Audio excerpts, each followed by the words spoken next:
이님께서 올려주셨습니다. 유 반장님 궁금합니다. 지주회사와 자회사, 심지어는 손자회사까지 주식시장에서 거래되고 있다면요. 회사 가치가 중복적으로 거래되고 있는 거 아닌가요? 기고만장해서 속 시원히 좀 알려주세요. 라고 사연을 보내주셨습니다. 쿠리오 이님의 궁금증 기고만장 기자실에서 해결해 드리겠습니다. 네, 사실 지주회사는 저도 관심이 있는 그 아이템 중에 하나인데 참 언제 오르나 해도 특히 중소 지주회사들 참 안 오릅니다. 별로 인기가 없는 모습이긴 한데 일단 지주회사와 자회사, 지주회사의 그 아들 회사들, 또는 손자 회사들 많이 거느리고 있는 게 지주회사인데 해외에도 그 지주회사도 상장돼 있고 자회사도 상장돼 있는 예가 적지 않게 있습니다. 그 스웨덴의 큰 그 글로벌 기업이죠. 인베스터 에이비라든가 홍콩의 그 청콩이라는 회사, 또 하나 캐세이 항공을 가지고 있는 스와이 퍼시픽 이런 회사들이 지주회사와 자회사가 동시에 상장된 이중상장 기업들이라고 볼 수가 있습니다. 특히 이제 우리나라의 경우를 보면은 금융지주는 지주회사만 상장이 돼 있습니다. 왜냐하면 아시겠지만 금융회사 지주는 실질적인 대주주가 없습니다.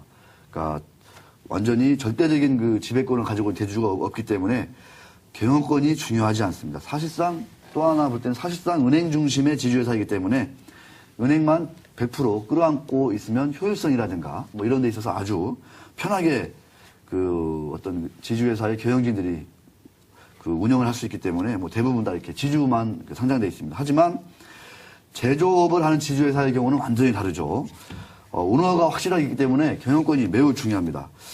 그렇기 때문에 오너 입장에서는 상속이 가장 중요하지 않습니까? 그렇기 때문에 후행적으로 나중에 지주회사를 만들어가지고 그 자회사와 함께 동시에 상장되어 있는 경우가 많고요. 대부분이고.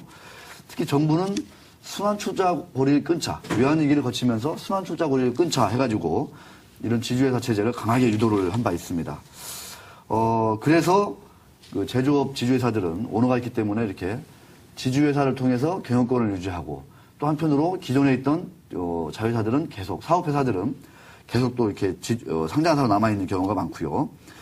근데 지금 메리츠 화재를 비롯해서 비은행권에서 그 지주회사로 가지 않습니까?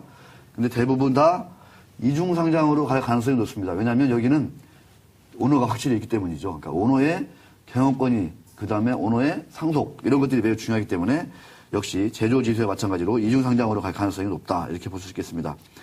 밸류에이션은 자회사의 지분이 가지고 있는 그 시장 가치를 토탈 이제 다 합치겠죠. 여기에서 보통 할인율을 적용하는데 보통 한 30% 정도 할인한다고 합니다. 30% 정도 할인하는데 여기는 이제 그 지분을 가지고 있으면 그 지분을 나중에 매각할 경우에 어떤 세금 같은 걸 내지 않습니까? 이런 것들 내기 때문에 또 법인세도 내야 되고요. 그런 것들을 반영해서 좀 할인을 하는데 시장 상황에 따라서 그 할인율이 달라집니다. 잠깐 표로 보겠습니다. 네, 짧게 보겠습니다.